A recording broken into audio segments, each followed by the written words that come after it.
నమస్తే, welcome to Suman TV. Diabetic neuropathy అనే కండిషన్లోని నరాలు బలహీనపడటం, నరాలు దెబ్బతినడం అనే సమస్యను మనం చూస్తూ ఉంటాం. అలాగే నరాల బలహీనత సమస్యను కూడా చాలా మంది ఎదుర్కొనే వాళ్ళు ఉంటారు రకరకాల డిసీజెస్ తోటి.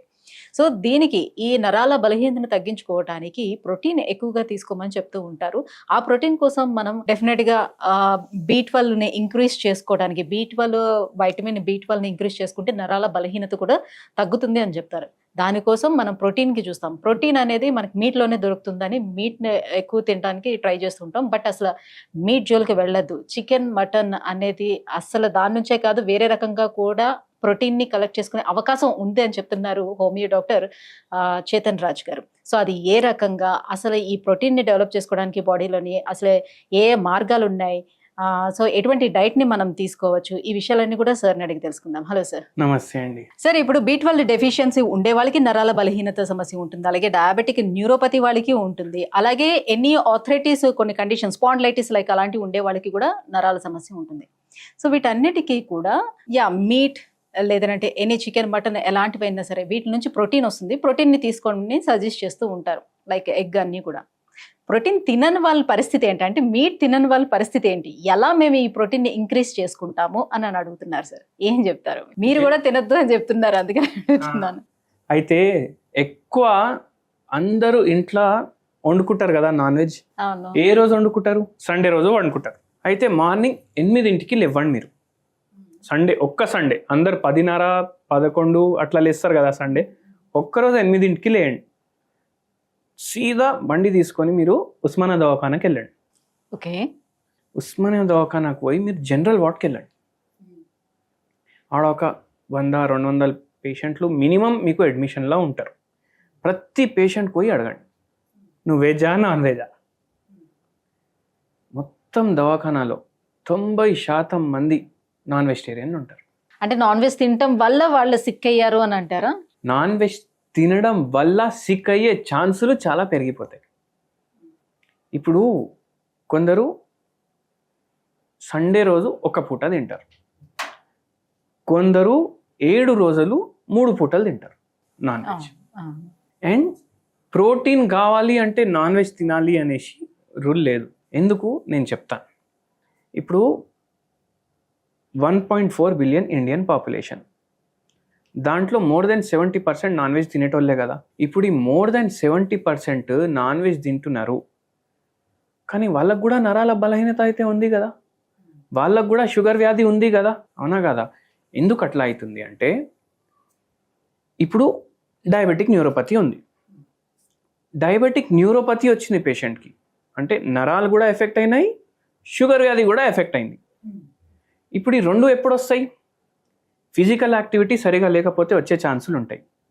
మన బాడీకి ఎన్ని క్యాలరీస్ అవసరం దానికన్నా ఎక్కువ క్యాలరీలు ఇస్తే వస్తుంది. అండ్ సెడెంటరీ లైఫ్ స్టైల్ వల్ల వస్తుంది. ఇంతకుముందు కాలంలో ఏం పని ఉంటుండే జనాలకు? ఇప్పుడు ఫిజికల్ యాక్టివిటీ లేదు, కానీ వర్క్ అయితే ఉంది. అంటే జాబులు చేస్తున్నారు, బిజినెస్లు చేస్తున్నారు, అన్నీ చేస్తున్నారు, కానీ ఫిజికల్ యాక్టివిటీ లేదు. ఇంతకుముందు జాబ్ కానీ బిజినెస్ కానీ అదే ఫిజికల్ యాక్టివిటీ ఉంటుండే. ఎట్లా? ఇప్పుడు పొలాల్లో పని చేస్తుండే, అన్ని పనులు ఈ మనిషి చేస్తాడు కదా, అంటే జాబ్ కూడా చేస్తుండే, ఫిజికల్ యాక్టివిటీ కూడా చేస్తుండు. ఇప్పుడు ఏమైనా దందా ఉంది ఆయనకు, బర్రెలు అమ్ముడు, ఊర్లోకి వెళ్ళి పట్టణానికి తేయడం, అమ్మడం, నడుచుకుంటూ రావడం, అవునా కాదా? ఏమైనా సామాన్ అమ్మేది ఉంది, బాసన్లు అమ్మేది ఉంది, ఈయన ఇక్కడ నుంచి ఊర్లోకి పోయి బాసన్లు అమ్ముడు, మళ్ళీ పైదలే పోతుండే. ఇట్లా ఇప్పుడు ఎట్లా అయిపోయింది? బాసన్లు ఆయన పెద్ద షోరూమ్ ఉంటుంది, ఆయన అత్తాపూర్లో ఉంటాడు, ఆయన డైలీ ఏమో ఓల్డ్ సిటీ వాల్ అక్కడ ఉంది ఆయన, మొత్తం కార్లోనే పోతాడు కదా. ఫిజికల్ యాక్టివిటీ తగ్గిపోయింది కదా. ఇప్పుడు ఫిజికల్ యాక్టివిటీ తగ్గిపోయింది, సెడెంటరీ లైఫ్ స్టైల్ పెరిగిపోయింది, మీ బాడీకి అంత క్యాలరీలే అవసరం లేదు. అప్పుడైతే లేకుండే కదా ఇంత షుగర్ వ్యాధి, అప్పుడైతే ఇంత నరాల బలహీనత లేకుండే కదా. ఇప్పుడే ఎందుకుంది? ఎందుకంటే సెడెంటరీ లైఫ్ స్టైల్ ఉంది మనకు, దాని తర్వాత మనకు ఎంత క్యాలరీ ఇంటేక్ కావాలి దానికన్నా ఎక్కువ తింటున్నాము, మన వెయిట్లేమో పెరుగుతున్నాయి, దానివల్ల ఈ ప్రాబ్లమ్స్ వస్తున్నాయి. ఇంకోటి ఏంటంటే, ఇప్పుడు ప్రోటీన్ ఉంటుంది, కానీ ఇప్పుడు మన వంటలు ఎట్లా ఉంటాయి అంటే హై కార్బోహైడ్రేట్ కంటెంట్. ఇప్పుడు బిర్యానీ చేస్తే దాంట్లో ఓన్లీ రైస్ అనేది ఉండదు, ఓన్లీ చికెన్ అనేది ఉండదు, దాంట్లో మసాలాలు వేస్తాం, దాంట్లో మళ్ళా నూనె వేస్తాం, ఘీ వేస్తాం, దాన్ని సీల్ చేసి ఎంతోసేపు కుక్ చేస్తాం. దాంట్లో ఏమవుతుందంటే ప్రోటీన్ దాంట్లో డ్యామేజ్ అవుతుంది, కార్బోహైడ్రేట్ పెరిగిపోతుంది.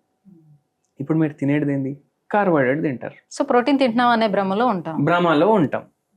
ప్రోటీన్ మీకు మటన్ చికెన్ నుంచి కావాలంటే మీరు బాయిల్డ్ చికెన్ తినాలి. బాయిల్ చేసింది మాత్రం. బాయిల్డ్ చికెన్ అది బ్రిటిషర్స్, యూరోపియన్స్ తింటారు. మెడిటరేనియన్ మనం డైట్ లో బాగా ఉంటారు. ఫ్రై చేసేసి దానికి Deep మసాలాలు fry బాగా చేస్తారు. పట్టించి తింటాం.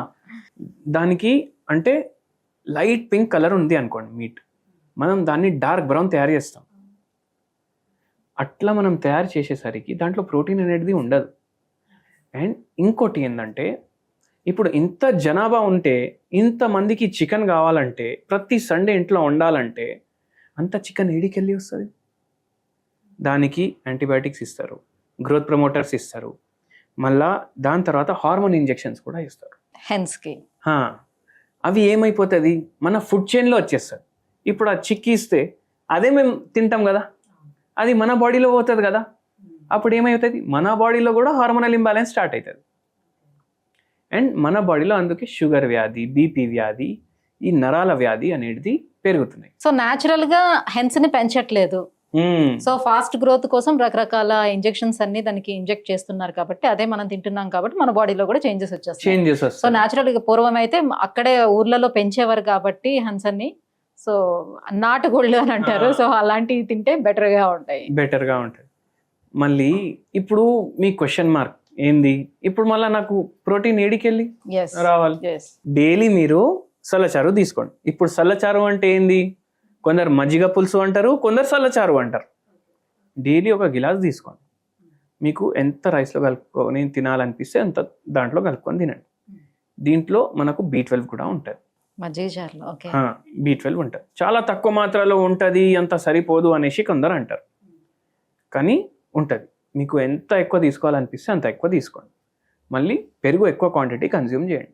మళ్ళీ దాని తర్వాత ఇప్పుడు ప్రోటీన్ అంతా ప్రోటీన్ ఏడికెళ్ళి వస్తుంది? మళ్ళీ ఇప్పుడు చికెన్ తినట్లేదు కదా మనకు రోగాలు రావద్దు అంటే, ఇప్పుడు ప్రోటీన్ ఏడికెళ్ళి వస్తుంది? మళ్ళీ అందులో కూడా అడుగుతూ ఉంటారు, ఈ లాక్టో ఇంటాలరెన్స్ ఉండేవాళ్ళు మళ్ళీ ఆ కర్డ్ లాంటివి తీసుకోరు, మళ్ళీ ఎలా మేము కన్జ్యూమ్ చేయాలంటే లెంటిల్స్ లో ఎక్కువ ఉంటుంది.